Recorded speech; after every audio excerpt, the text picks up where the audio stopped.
மக்களுக்கு கட்டுப்பாடு, கேஸ் தட்டுப்பாடு. கேஸு நார்த் இந்தியா வட இந்தியா முழுக்க இல்லாமல் இருக்க அலையிறாங்க. இந்த போகிறனால தான் கொழுப்படுத்து போய் இந்த பைபிளுக்கு சும்மா இல்லாமல் குண்டை போட்டு அழிச்சு எல்லா பொதுமக்களையும் உலகம் முழுக்க பொதுமக்களை அலைய விடுறாங்க. அது தீர்ந்துடும்.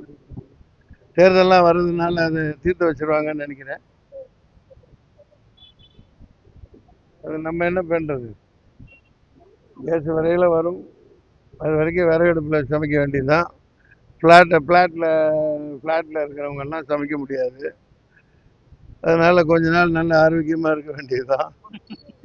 நல்ல இல்லாட்டி மோகினி பிசாசை கொண்டாந்து காலை உள்ள விட்டு மோகினியை காலை இறக்கி வச்சு ஜெகன் மோகினியில் மோகினி பிசாசு அடுப்பு இருக்கும்ல, அந்த மாதிரி அவங்க பொண்டாட்டி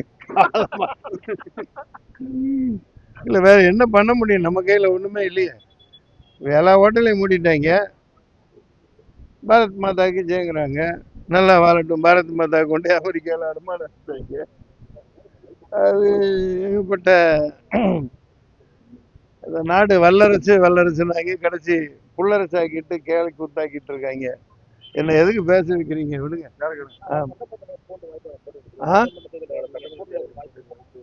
தெரியலங்க, இது வரைக்கும் தெரியல. அதெல்லாம் நடக்கையில் நடக்கும், கண்டிப்பா நடக்கும்.